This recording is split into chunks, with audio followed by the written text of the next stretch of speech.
recap, multiple alignments. So protein can be perceived in 1D, that's just the sequence, secondary structure, solvent extensibility, 2D, inter-residue distances, 3D coordinates. Those 3D coordinates can be compared to find evolutionary and structural similarity between proteins. And proteins can be compared just using sequences, pairwise, or by multiple sequence alignments. I showed you PSI-BLAST, the fastest and mostly used method, clustral, series clustral W, X, and omega, using dynamic programming. Having a family view, maximum SS search, dynamic programming having a sequence-specific or centered view, Salmon Hammerhead Markov models, T-Coffee, genetic algorithm, and HH-Blitz, really the profile comparisons. In many ways, the most sensitive thing that we currently have to compare sequences and to find similarities. I said that we can go from a safe zone where we do pairwise alignments to a sort of twilight zone where we need sequence profile alignments, and we can enter sort of touch the midnight zone where we have to do these profile comparisons a la HH-Blitz. The midnight zone shown here is the number of all the pairs of protein structures that have similar structure according to the level of sequence identity they have. The vast majority of proteins with similar structure have very, very low level of sequence identity, ballpark of 10. And that in fact is the midnight zone, and that in fact can hardly be found even by profile alignments. Thanks for the slides today. And now that we are through the recap, I believe this is the moment for our comparative modeling or homology modeling, as it historically has been called. Let's begin with some repetition. So again, there's a variety of protein structures that brings about a variety of functions. All of that starts from the DNA that is brought to the RNA, yields a protein sequence, and in principle, that is work done in '61 by Epstein and Lanfinson. In principle, we can take a protein sequence, throw it into a solvent, such as water, and it adopts a unique three-dimensional structure. Adopts a unique three-dimensional structure means throw it in, it takes a three-dimensional structure, you throw it in again, it takes the same. In that sense, unique. We'll always do the same. That is very, very important because function has to do with structure. If it would adopt a different structure every single time you throw it in there, it would do something differently or wouldn't appropriately do its function. So it's crucial for the survival of that protein and of the species or the organism that depends on it or the cell that depends on it, that this is in fact the case. Now, we know it's true, and we have enough experimental evidence to show that many proteins we can put into a solvent in the lab and can reproduce this. It's also true that for some proteins we cannot reproduce that. It's true that for some proteins we know what they need is the cellular environment to do the right thing, to fold right.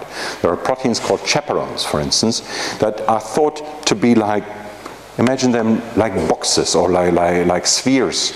So you go into that sphere, and in that sphere you have a safe environment. Let's call it your own room. When you're very stressed, or whatever room that is in your life, you go into this room, you close the door, and you relax, let go of something. In the same sense, somehow, a protein in this chaperone, this big sphere, is in fact sort of shuffled around. It's, in fact, we assume it's unfolded at first. And then it has the environment there to completely adopt its correct fold. For many proteins, or misfolded proteins, we know that this is a very important mechanism. In fact, the proteins that are mostly expressed in our body are heat shock proteins, are these types of chaperones.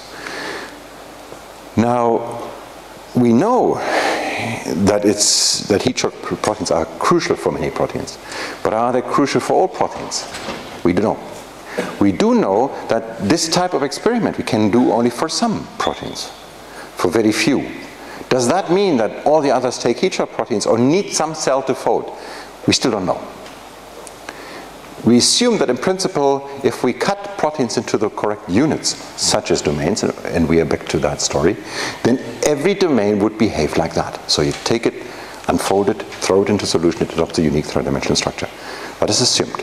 Somebody asked me the other day, well, when you come off during the translation. So at the moment that you take the triplet of RNA and translate it into a protein sequence, into amino acids, the protein begins to adopt a shape. It begins to fold and actually is taken out. And maybe the folding actually begins right there. And maybe what happens in these first moments is very crucial for folding. And maybe, in fact, the information is even in the DNA, or there is important information. So far we have believed that this is just a process. That in fact what has to do with how the protein looks is all written in the protein sequence. Maybe that's not true. But this is something that begins to evolve. Here is a protein, and those are the slides from Andreas Schafferhans. This is a protein KRAS. KRAS is one of the early oncogenes, so one of the genes of protein, gene products, proteins that relates or is very important for cancer. I forgot to take these markers out. What you see here is a single mutation. The glycine at position 12 in the sequence is mutated to cysteine. That single mutation leads to a slight variation.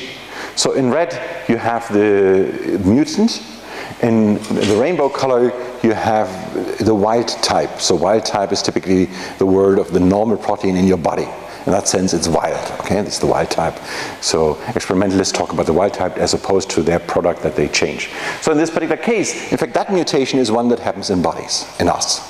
And that mutation is one that is one of the big problems in invading cancer therapy for Rost. Again, one single residue mutation, there is a minor change here in this binding site. This minor change, in fact, changes the way the drug works. It no longer works. So minor changes can be important, is the message here. The other message, again, is we have one particular change, one position change, and not that much overall with respect to the structure happens. The 3D objects that you look at look similar. The function may not be identical anymore, but at least as long as you want to predict structure, you could predict the structure of one by knowing the other, no problem. Let's go a step further. Here are two human RAS proteins, RUSH and KRAS. They are 85% sequence identical, green and lime. The RUSH is in lime. And again, you see that they are essentially identical. It's hardly possible for you to see the difference. Let's go a step further in evolution. Let's go to fly. So still a eukaryote, but you know, fairly far away. At least I feel very different from I really feel that I'm not a fly. In this particular case, so the sequence identity here is 28%. So we are now in the realm where we have Twilight zone and we begin to actually be below the Twilight zone.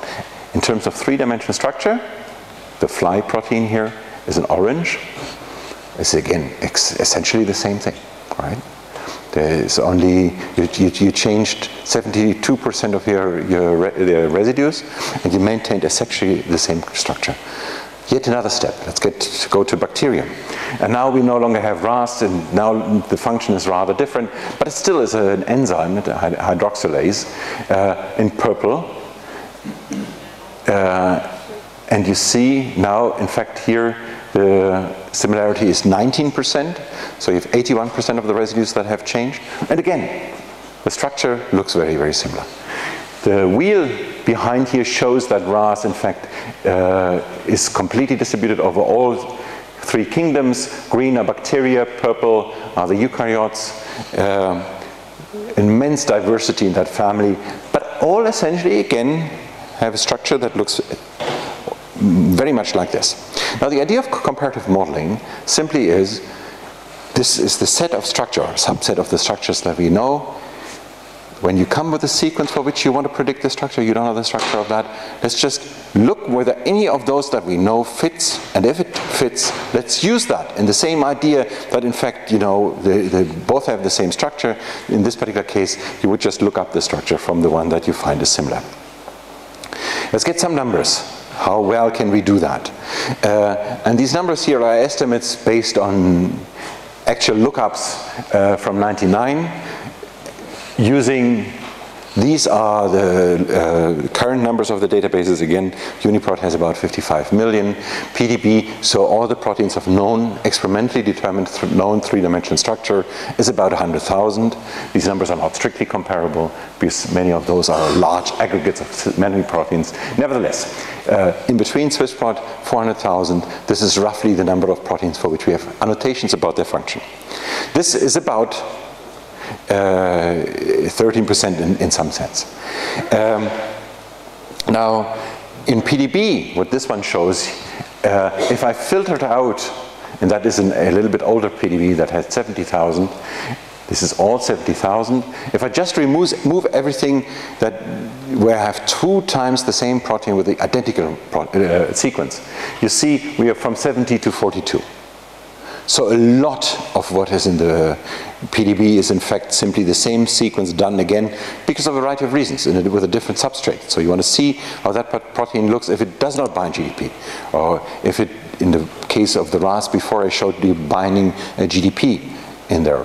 So what happens to the structure if I take the binding out? That explains most of this.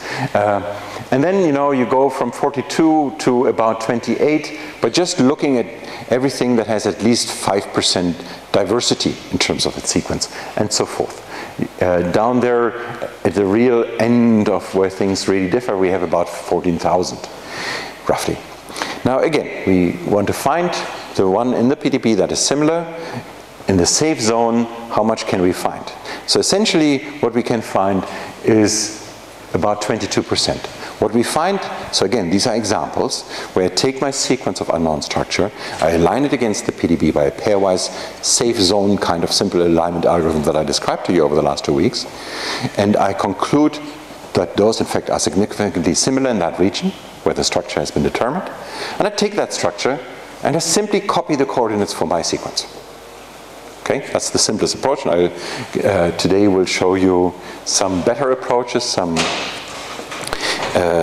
ways in which you can do that in more detail. But in terms of numbers, this will cover roughly 22% of the database. Now we want to intrude into the Twilight zone by using sequence profile alignments that I showed you on Tuesday and last Thursday. Again, false positives in red, true positives in blue. There's an explosion upon intrusion into the Twilight zone. The Rost example, remember I talked about the bacteria protein that was here, about the fly protein that was here. So we want to go below this. We want to find these identities because this bacteria protein that was down here was clearly similar. The problem again is that here most of the signal of what I pick up, 10 by the 6 wrong ones compared to 10 by the 5 right ones. So it's not even 1 in 10 that is right. 1 in 20 is what this seems to suggest, just looking at the numbers. That's what you have to fight against. That's why you need sequence profile methods. Let's use these methods. How far would we get using those? And the answer is roughly 20%, another 20 percentage points. Okay, this part of the pie we roughly would cover. Now let's get into the midnight zone. And after the midnight zone, essentially we can only do 1D. We can predict secondary structure, solvent accessibility and the like. That's all we can do. That's in fact what I will begin to present to you from next week onwards. Or in 2 weeks from now. Next week still will be about experimental assignments, and then the week after we will talk about secondary structure prediction. That's all we can do here. So this is all sort of 3D information. This is just prediction methods that in fact will be the focus of this semester. The reality is slightly different because this is the view of SwissProt that I presented to you.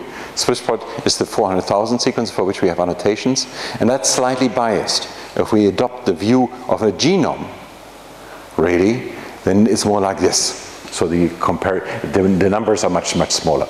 The good news is I keep the same method and I just wait for time to solve the problem, and the blue part, so the part to which I can use comparative modeling, increases because the databases grow. I don't do, as a computational biologist, anything.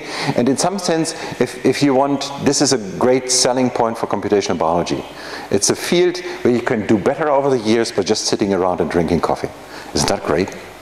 And try to beat this improvement by improving your method. It's not easy at all. This is a big improvement. Okay, let's get back to concepts. So comparative modeling versus homology modeling, historically the term homology modeling was implied because simply underneath we know homology implies evolutionary relation, and the idea was that we can in fact apply this method because there's an evolutionary connection. The term homology implies that I know the evolutionary connection, so I know the ancestor, I don't know the entire tree, so that's a little bit wrong, and that got people into the word, using the word comparative modeling instead. So you compare two proteins. The target, and I will get back to that, is the protein to model. The template is the protein from which you take the model, so the template is in fact the structure that is experimentally determined. I'm just going to bring these words. Again, those are not words you have to learn. Those will not be words that we will ask or require for you to pass in the exam. But they will help you now, if you keep them at least in your head for today, to follow some of my slides. So again, template, target, find the target for that template. The first one is you simply do, as I said, a database search. Then you have to align the target into the template. Align the target into the template simply is, again, there are two steps. One is identify that the protein is similar. And the other one, find the right alignment. That does not have to be the same. Remember I told you the cluster methods, they are more accurate than the PSI-BLAST method in doing multiple alignments. But cluster always starts with a set of sequences. It cannot align against the entire database, or can hardly do that job very well. BLAST is much better at that. So BLAST, you would use a PSI-BLAST to find things and use a cluster to align them better. That's the second step here. In that sense, they are not related. Why could you explain that finding a similarity and in fact correctly aligning the two proteins are different tasks? And in some sense that's a trick question.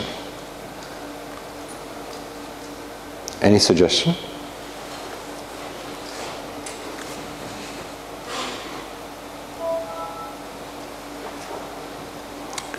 So I call it a trick question because it's a question that I cannot answer. It's a puzzle.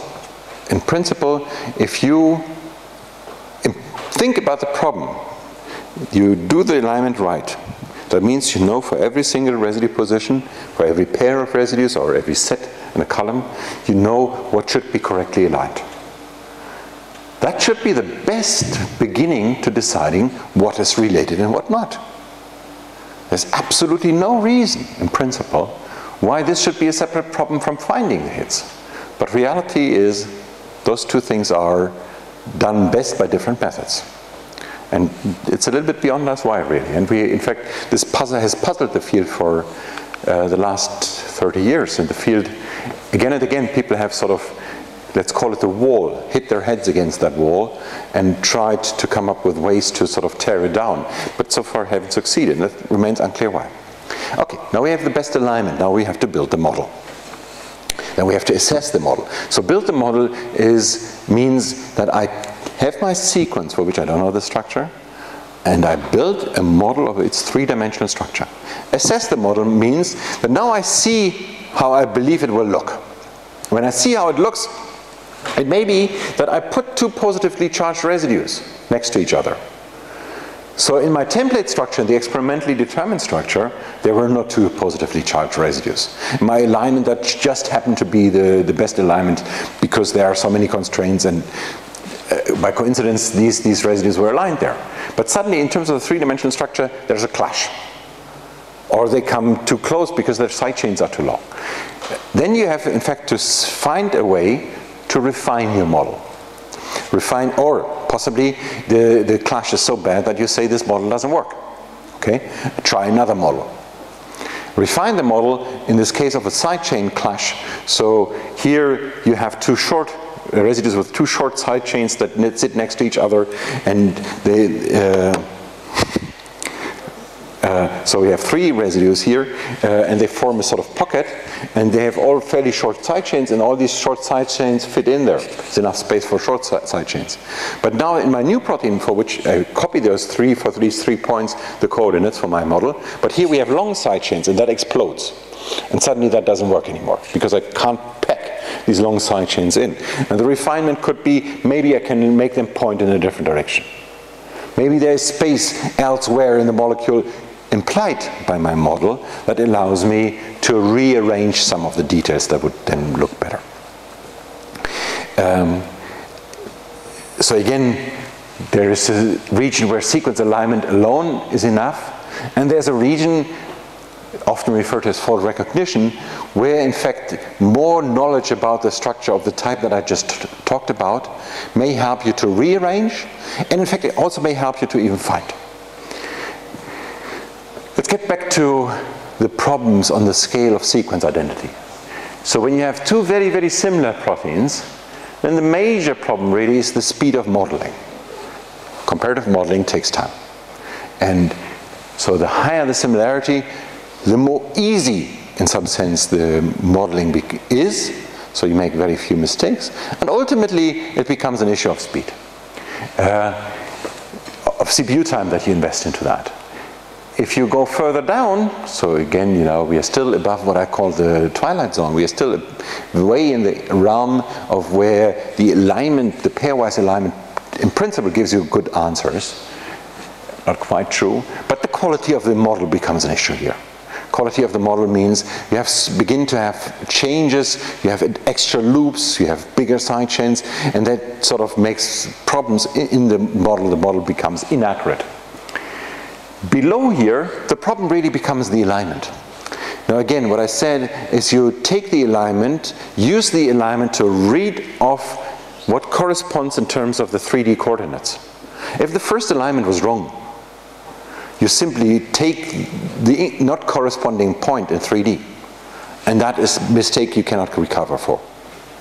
If you sort of have a register shift, you took instead of comparing the 2 alpha helices, you went in this here further and you got into a beta strand part, and you take the beta strand part for what is actually a longer helix.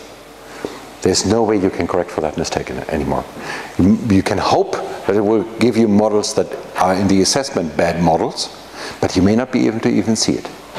And down here, the problem really becomes to find the similarities. That's the midnight zone again that I talked about. Again, in the top, to identify the templates, you use PsyBlast and HHBlitz, or threading. To align, you use typically dynamic programming, structural-based alignments, threading-like, and profile model. Let's begin with a few state-of-the-art methods to give some ideas about how this works. Most likely the most used modeling program for your machine that is sort of easily to carry around is Modeler from the lab of Andre Schally at UCSF, University San Francisco. He did his PhD in Birkbeck with Tom Blundell, and I forgot the picture of Tom Blundell here. Postdoc at Harvard with Martin Karplos, last year's Nobel Prize. Went on as a professor to Rockefeller University and then to San Francisco. In 2011 he had over 400 publications, 1 over 4,000 times, 45 over 100 times, an H-index of 64, another giant in the field. Not only by his work Modeler and more recent work in which he sort of puts Modeler into a grander perspective of in fact using all kinds of information that you can get, experimental, theoretical and whatever, to model entire complexes. Which in fact that is part of work that he does here with the Max Planck Institute in Martinsried. Another co-developer of Mark is Marc Martini-Renom, who's now at the CIPF in Barcelona. The website. Any question that pertains to, no. The model website. So again, Modeler is available to do to build your models online as a web service. It's a, or it's web server. It has also web services, so underneath. It's available for you to download. I can't remember what the source code is. Do you? Did you ever use Modeler? No. Don't read it that quickly.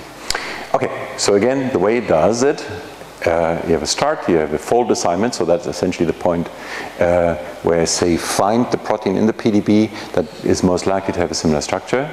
You do the alignment, you build the model, you evaluate the model, you ask yourself whether it's okay, and then you try sort of, if it is really bad, you try to find a different hit, or you try to in fact change the alignment. And if you're happy, you get a model.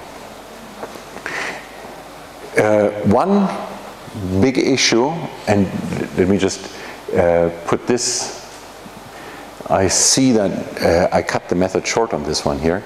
The one example of how you can build better models. You take better models by looking at the comparison of structures, and you look at molecular details of the bonds that you see, for instance. You see that there are certain distributions that you observe, and these distributions in fact affect the way you build the model. So certain types of residues you will not put next to each other. And this you can imagine as a potential. That potential will drive the way you build the model because it will just avoid clashes in a molecular dynamics sense. So whenever you build the next residue into your model, you ask yourself, is it comparable with these type of potentials that you know? Now these types of potentials, here's one issue. Should not only be taken from known structures, but ideally they would be taken from good models. In some sense, insert a sort of loop if you want, but this loop turns out to be very beneficial. Okay, now let's assume here in this example, we in fact, in this particular example, we have various things that are different, but what you see immediately or may see here is this loop looks very different from this loop. So what really, in this particular case here, we have two loops, and that is from the growth factor EGF, the human growth factor. The fly analog happens to be called Spitz. So much about finding identity of words. So these are essentially two proteins that have the same structure, the same function, the same everything, except for one is in human and one is in fly. When you do a database search, one is called EGF and one is called Spitz. This is another one of those challenges in the field, because historically, again, this has a lot to do with social behavior, if you want. Imagine you discover the function of that protein, and it's called you, or it's called after something that you like. Maybe that's your pet dog, right? Your pet dog is called Spitz, or something like that. And then you call this protein Spitz, and you know that will always be related to you. The human guys will not recognize that name, and in fact this is a problem currently, because different fly biologists, worm biologists, yeast biologists and plant biologists do not understand each other. So they work on the same proteins families. They in fact have similar function, but you can't figure that out, because for a biologist a word is a meaning. So Spitz, and they know what it does, or EGF, and then they know what it does. Anyway, so in this particular case what I meant is that the two proteins are very, very similar in terms of their loop. But what if really the connection between these 2 points, the loop, is not at all in your template? So you have some additional residues in the target. In your protein you have much more, but there is nothing that you can look up in the PDB that corresponds to that. Essentially, what you have in the PDB may be just a short connection. So what do you do then? And the answer is you do molecular dynamics. Anybody any idea what that means?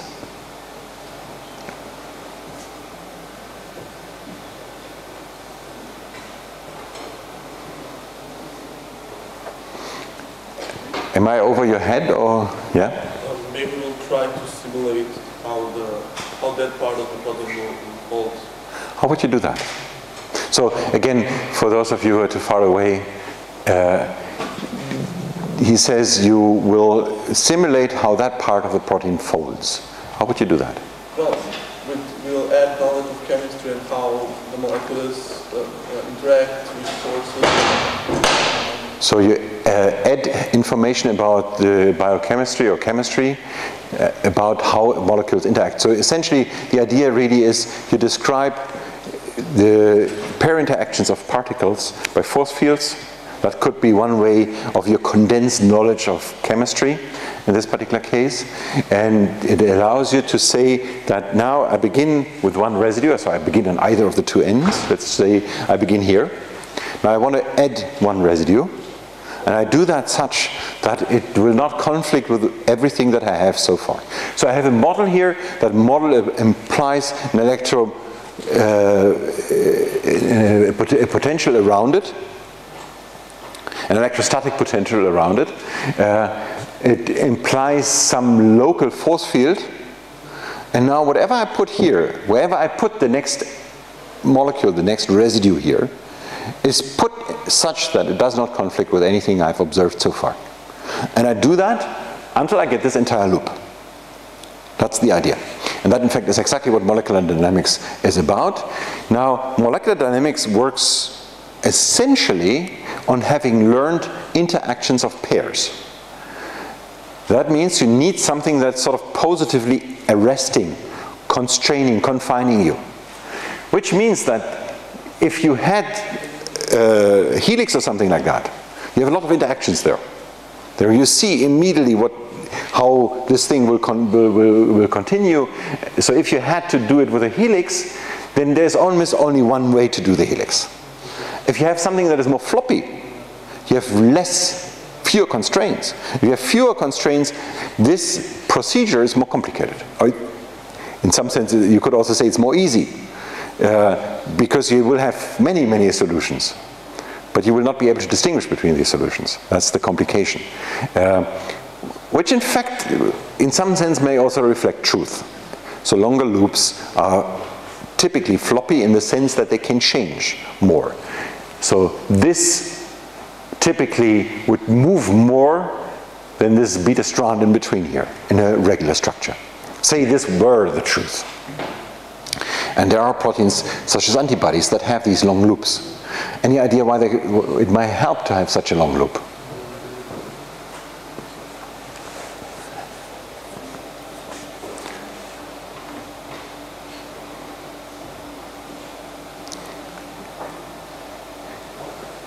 Have I completely lost you?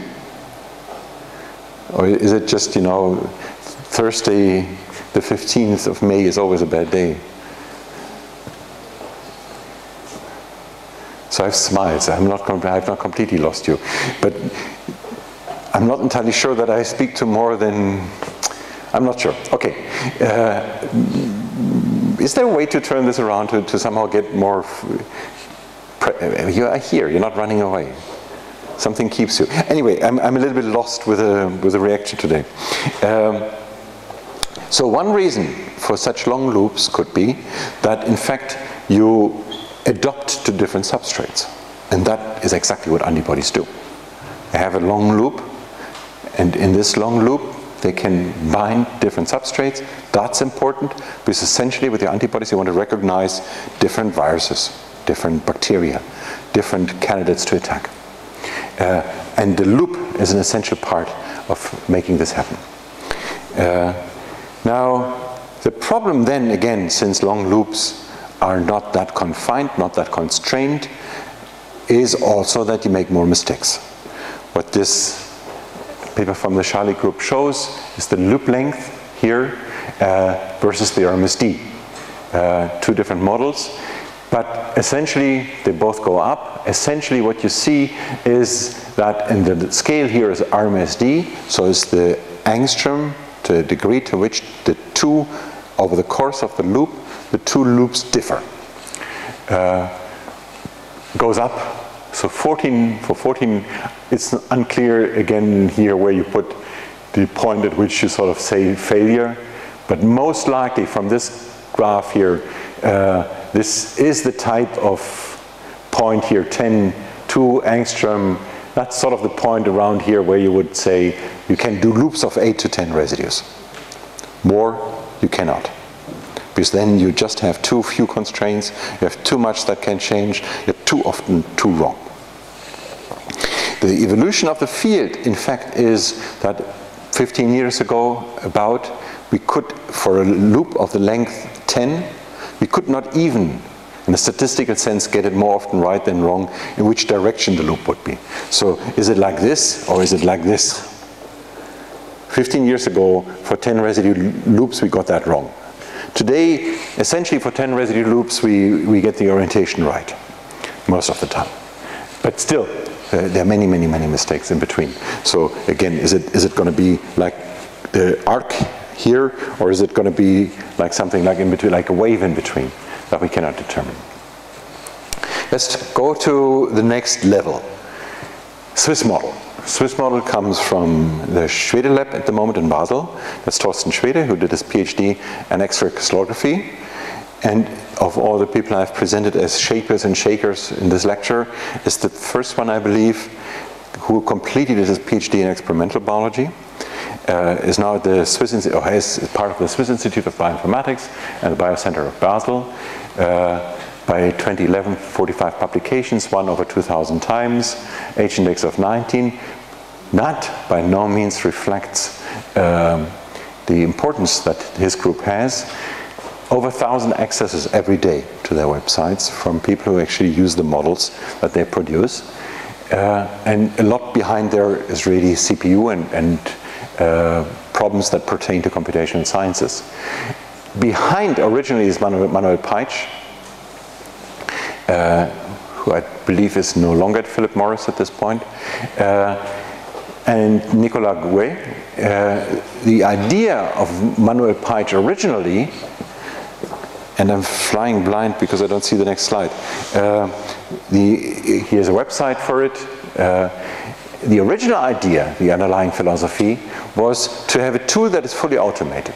So Modeler allows you in a package on your computer to build a model of a protein, and assumes that you have some idea about protein structures, that you would recognize when things go wrong, that you would be able to tell Modeler to sort of change it, that you would possibly even come into Modeler with your idea of what is the right hit, with your idea about what is the right alignment. Swiss model has a different philosophy, just totally automated for people who have no idea about how to look at structures, no idea how to compare sequences. That was the original idea, and it was in fact the idea from Peitsch.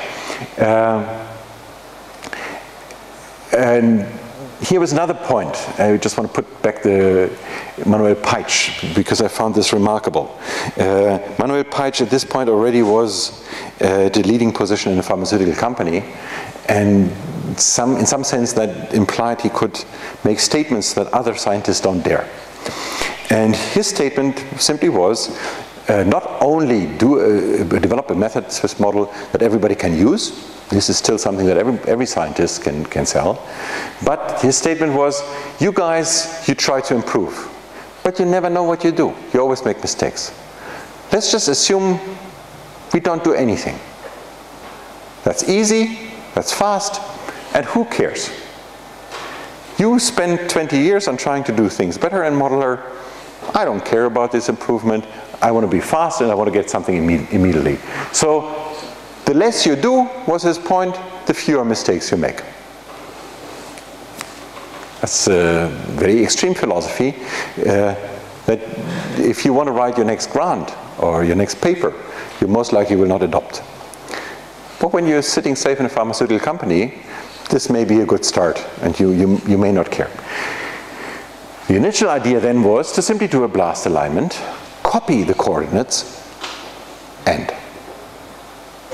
So again, you take your sequence U of your template of unknown structure, you find a protein in the PDB, you use the blast server from NCBI, you take for every residue pairing that this implies the coordinates of the ones you found. And you don't do anything else in between.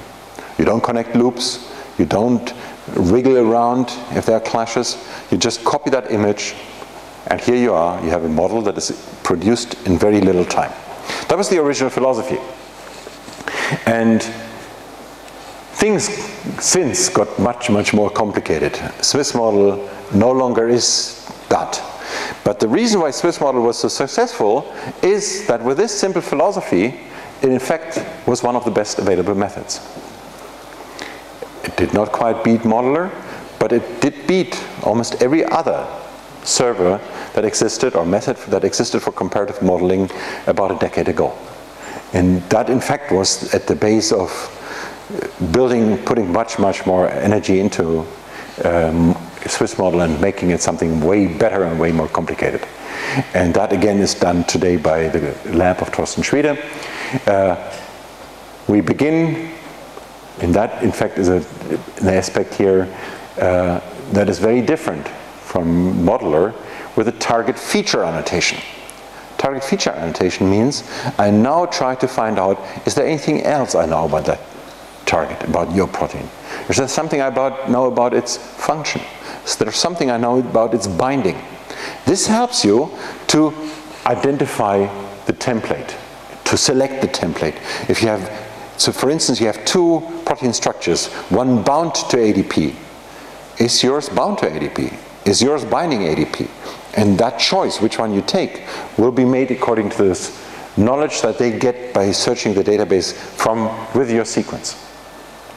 You take the template, now you then go into alignment viewers and alignment builders, compare, you build different models, you simultaneously build different models here, and you estimate the quality, and then you go into the same loop. Most of that in principle in the philosophy is similar to what Modeler does. One point that is different is the way it detours here into alignment viewers. Again, that part is tuned for expert users. We'll have tools that will help them to refine the alignment.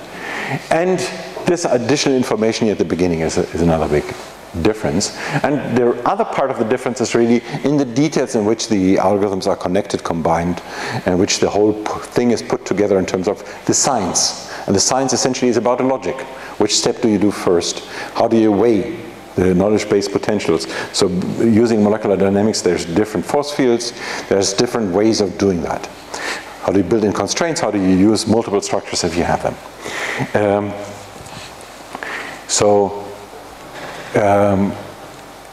Again, other than that, essentially is similar. The big difference is in the way the loops are modeled, inserted, and in which the side chains are placed. The energy minimization, from my perspective of the two, is rather similar. But historically, Swiss model was only essentially these two components. All of this is new, all of this is good, and it produces models every day. And today, again, about a third of all the proteins have models in Swiss model, and you can directly go there and scan the database and find models for your proteins. Still, today, although there's much more to Swiss model, is still more automated than Modeler, and increasingly comprehensive and flexible. Other top comparative modeling methods, HHPret, 3D Jigsaw, What If, are the ones that I'm going to briefly talk about. HHPret. HHPret, I talked about Andrei Lupash and Johannes Söding on Tuesday in context with HH Blitz, so the profile hidden Markov alignments. And HHPret is somehow the engine to use, underneath to use this to predict comparative models, or to identify similarities first, use them to build the alignments, use the alignment to build models. And the major point really is in doing this HMM right. There are many steps in between these points, but ultimately one of the last points of HHPret is run modeler. Okay? So the major step here really is how do you get the alignments, and the way HHPret does it does it by using information about the structure to refine the alignment. In that sense, it's much more than just comparing. HH Blitz is a profile alignment that's highly complex, maybe the most potent tool out there in the world that everybody can use. But HHPret does more than that, in the sense that even for the sequence comparison alone, it uses additional information that it gets from structures. But ultimately then, the tool of building the model refining the model, assessing the model, is all done by modeler. A 3D jigsaw, and that's a tool coming from Paul Bates at the London Research Institute, Michael Sternberg at the Imperial College in London. And the idea here is to 2D image, so this logo of 3D jigsaw also illustrates the idea, being that you sort of find jigsaw pieces, jigsaw puzzle pieces, and try to find a model that fits into that jigsaw puzzle piece. So maybe you have already that part of the structure. Find in your PDB database something that fits to that piece. So grind up your structures into these jigsaw pieces, short stretches, defined in 3D. So in a sense, the image of a jigsaw here is misleading because this is a 3D jigsaw. But other than that, so it's a cubic solution. It's a cubic jigsaw. But in a cubic jigsaw, in a small cube, you have a particular pattern that you look up in the PDB, and you find the similarity, and you copy that. That's the idea behind it. Other than that, essentially, you find similar fragments. Again, similar fragments in a cube sense. You assemble the fragments, and you build a structure. This is very accurate, it's automated, but it's actually not easily available as a modeling tool. That is why these up here are, for most people, the tools of the trade, not necessarily because they are better. But HHPrett, in fact, by now has also become one of the most accurate tools available. What If, produced by Gert Friend from Nijmegen. Is anybody speaking Dutch in the room? No. So I mispronounced every aspect of it here. I said 3 words, Gert Friend, that's wrong. Nijmegen or something is also wrong. But somehow similar to what I tried to say. What if? The idea behind that program is simply, you look at a structure of a protein, and you wonder, what if I moved that residue around? How would that change function?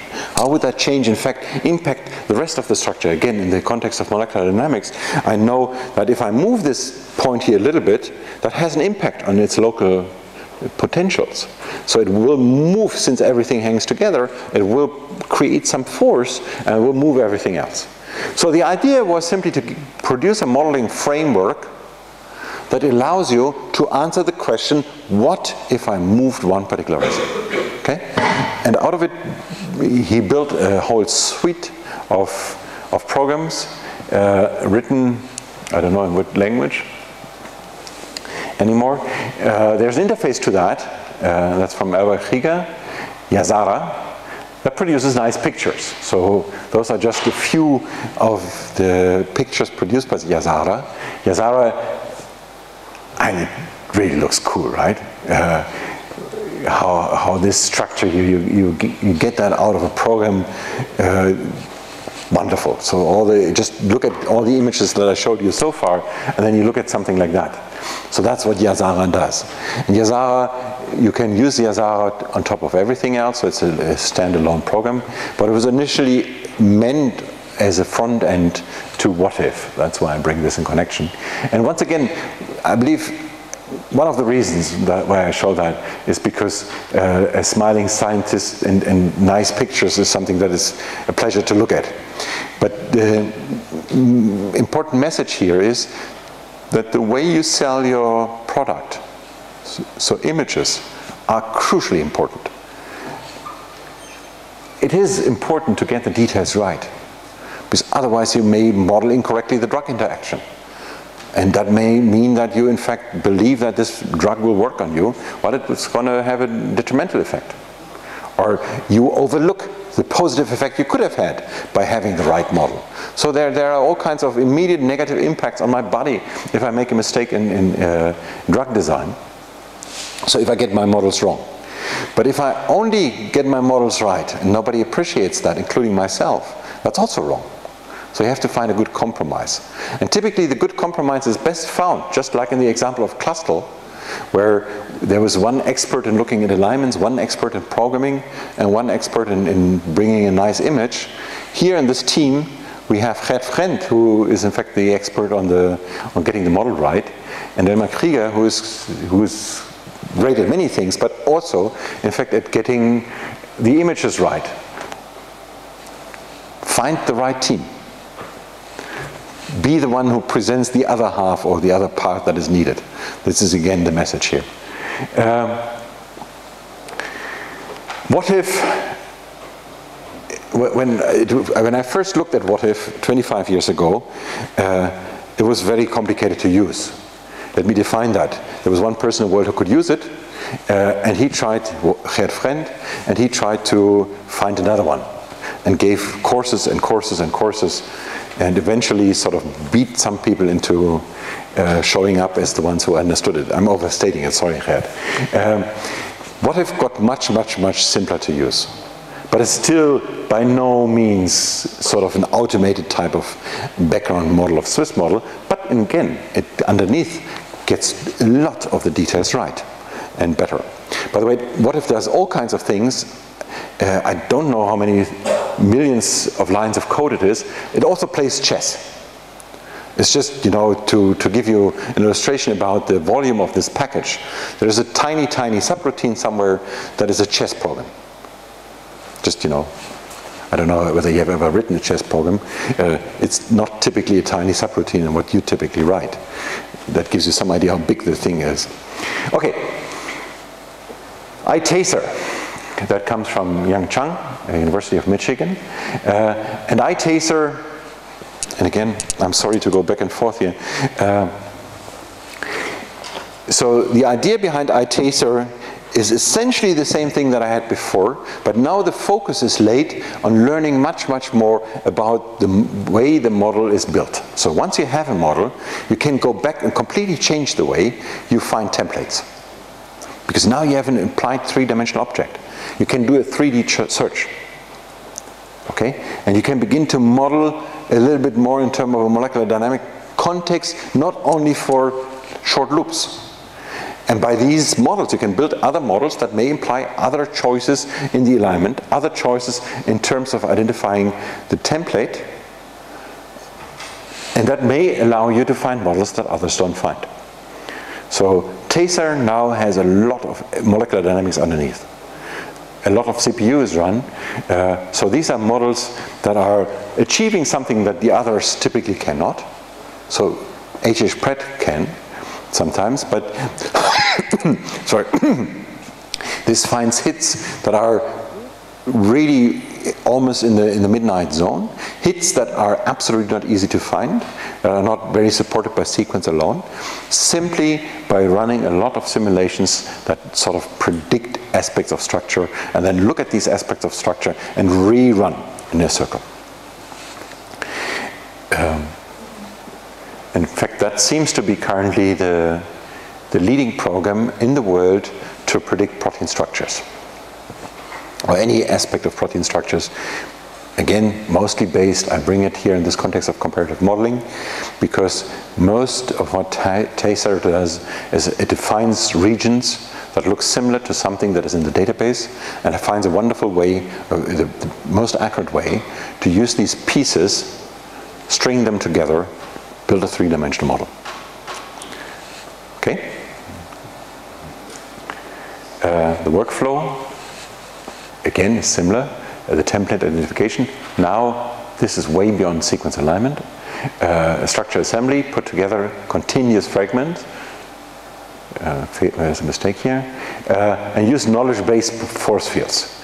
And again, what you see here, essentially, this is template, alignment, model refinement. So it's everything that you saw before.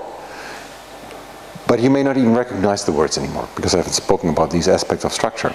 So now, really, this is very heavy on potentials. This is very heavy on learning from whatever I find that implies a three-dimensional structure. What does that three-dimensional structure imply? I don't know whether you speak French. Ceci n'est pas une pipe, René Magritte. This is not a pipe. A model must be wrong in some respects, else it would be the thing itself. The trick is to see where it's right. Now this is something that is absolutely important when you, I believe this is valid for any type of thesis you do, any type of algorithm, any type of result that you produce, to ask yourself this question, or phrase this question. But in particular, when you build models of protein structures, when you produce alignments, when you produce predictions of secondary structure, the first question should be, where is your model wrong? And that is a question you ought to answer. And the answer should not be, well, you know, I know that on average, at that level of sequence identity, I expect that maybe 1/3 of the model is right. Tell me where. Point with your fingers, look at this object in 3D, and tell me, okay, the mistake is here, or something like that. And once you do that, explain why. And do that for yourself before you talk to anybody. Before you know that, before you know the limits and where the limits are, you don't understand what you did. Okay, try to have a dialogue with yourself. It's a little bit schizophrenic, but for understanding what you got, where you got to in terms of modeling, for instance, in this particular case, comparative modeling, in the case that I talked about on Tuesday and last week, alignments, what it implies. So for alignments it's more complicated. You look at a family of 1,000 members, and I ask in a protein that has 1,000 residues, where is it wrong? You just have too much data. But for looking at a particular structure, that's very easy. And that is important because it begins to tell you something. You may then go to the next step and come up with some idea, why is it wrong there? And is there anything I can do about it? Or why is there nothing that I can do about it? Most of the time, for comparative modeling, you will find out that in fact that is where your template is not good enough, or is too different, or has possibly a different function. And if you get to that point, then that's a very crucial point. Possibly different function means that you learn something about your own, or the function of the molecule that you model. If you got through that type of logic, you got very far. That would be, let's call it a lucky hit. So that would imply that you learned something very positive from a mistake. Oh, mistake is the wrong word here, from finding where your model has problems. Anyway, model implies it's not the same thing, right? As simple as that. Just like trust. The word trust implies that there is mistrust, or implies that there is doubt. Thorsten Schwede says, a model is a tool that helps to interpret biochemical data. Thorsten Schwede, again, is a Swiss model. And again, the sentence is very simple. What is in there is exactly what I said before. By finding mistakes in this model, by sort of taking this model, this tool, and looking at it from different sides, you can learn something that you have not seen before. Maybe I should have ended this today with an image from Anna Tramontano from La Sapienza in Rome, who had a wonderful history with the comparative model. So she at that point had worked at Merck and had built a model. That model led Merck to an important discovery. When Merck, and so the discovery was triggered by a model that was produced just with these methods that I showed you. Or these types of methods. Those days Anna had different methods, but in principle the same spirit. In fact, she used what if also. Now she got a model. That model induced the chemists to do something. Those experiments led to some discovery. That discovery led to some drug. Long line of things. The fun part of the output, the model that she had produced, was wrong. Almost everything about the model was wrong, except for the reason why she convinced the chemist to begin the work. That was the binding site. That part was right. And again, this is another example of the story. It's a tool that makes you learn something, and the mistakes may actually be helpful. brings us to the end of today. Next Tuesday, I will still talk a little bit about comparative modeling, then get into experimental means of structure determination, and then next Thursday get into the way we determine secondary structure from structures, and then the week after we will begin with the secondary structure prediction. I believe I thank you, and I'm open for further questions. First, thank you, and then are you having any questions?